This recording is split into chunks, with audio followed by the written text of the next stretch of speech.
The burning bush in the first reading from Exodus is a symbol, one of the great symbols of the Judeo-Christian tradition. Well, we've all heard of it, but when we hear of it, we often pass it by as an oddity, a burning bush that is not consumed, a contradiction in itself.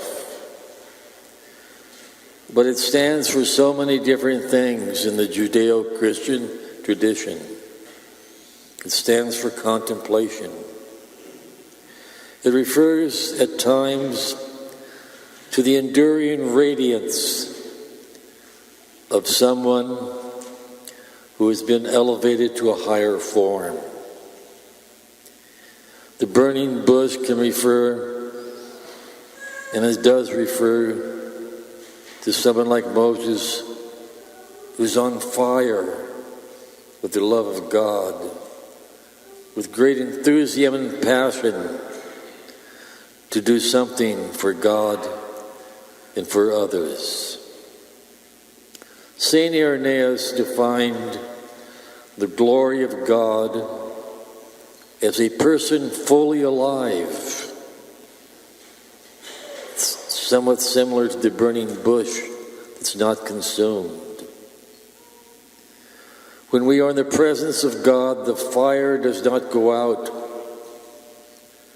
Burnout only happens when God disappears from our life, and sooner or later, there's no more flame of love. The Orthodox Church, they have one of their meanings for the burning bush is that of the Blessed Virgin Mary, a fire that does not burn out, a contradiction in itself. She is called the Mother of God. She's called the Blessed Virgin Mary. Contradiction in terms. How can a person be a mother and a virgin at the same time? She indeed is the burning bush for all of us to see how we are called to be on fire with the love of God. When Moses approached the burning bush, not Jesus, would be Yahweh, Elohim, or Adonai, the voice said, "Do not come closer. Do not allow your humanity to be absorbed by my divinity. Do not lose your identity." That in the great intimacy between a God and a human, we become more free than ever before. We retain our individuality. We retain our identity. And then Moses is told to take off his shoes, take off his sandals. Take off his sandals and stand there on the ground. Stand there and feel the earth with your bare feet. That even though you're called by God to be on fire, your feet still are on the ground, solid on the ground, because there's something real about this. There's a tradition amongst the Jews of the time of Moses that if you saw the face of God, you would die. And what's true about that today is that when we see the face of God, our selfishness dies, our ego, our false self, so that the true self and love of others can emerge. We see the face of God often in a baby. Most people can see the face of God in a baby. Most people can see the face of God in somebody that they love. It's transforming. And that's all about the burning bush, all in the same paragraph. And Yahweh goes on to tell Moses, I am who am. Another phrase that doesn't make sense in a way, but I am being. It's far more important to be than what you do. I can remember now as a child, wasn't aware of at the time, that my parents loved me not because of what I could do, not because of what I could accomplish, not because of any talents or gift I had. My parents loved me simply because of my being. I was their son. It's the same way with us when it comes to God. God doesn't love us because of all the things that we can do, all the things we have accomplished or will accomplish. God loves us simply because we are. We are His daughters and His sons. That's enough for God. He created us.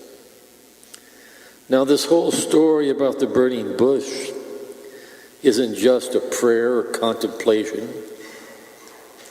It leads to action. It's the beginning of the liberation of the Jewish people from slavery.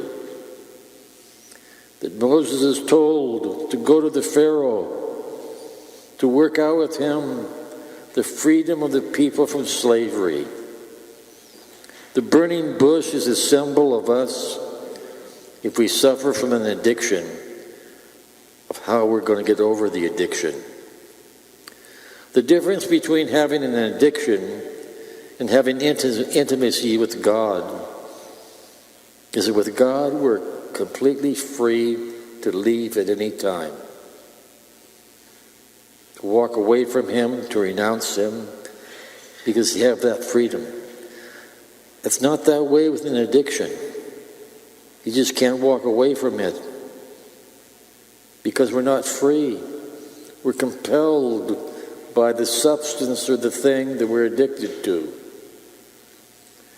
So the whole story about the liberation of the Israelites from Egypt is a story of overcoming the addiction of slavery that every group in one way or another at one time suffers from. In the second reading from Paul's letter to the Corinthians, Paul reminds the Corinthians of all the things that the Yahweh has done for them. Their liberation. Giving them, when they're in the desert and they're hungry, giving them quail and manna. And when they're thirsty, giving them water from the rock.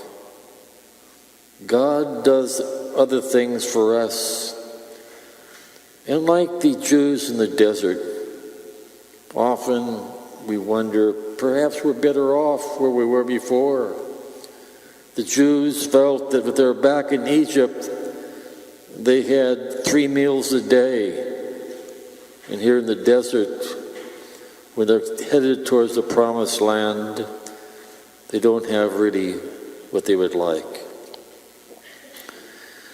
Now the gospel talks about a fig tree that doesn't produce fruit.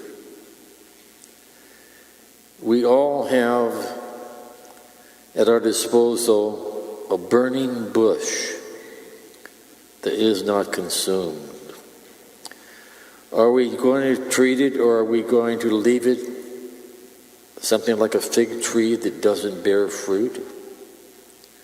Or are we going to cultivate the fig tree so that it does bear fruit? Are we going to cultivate the burning bush that does not consume in our life so that we are elevated to a higher radiance? And the question is, how do we do that?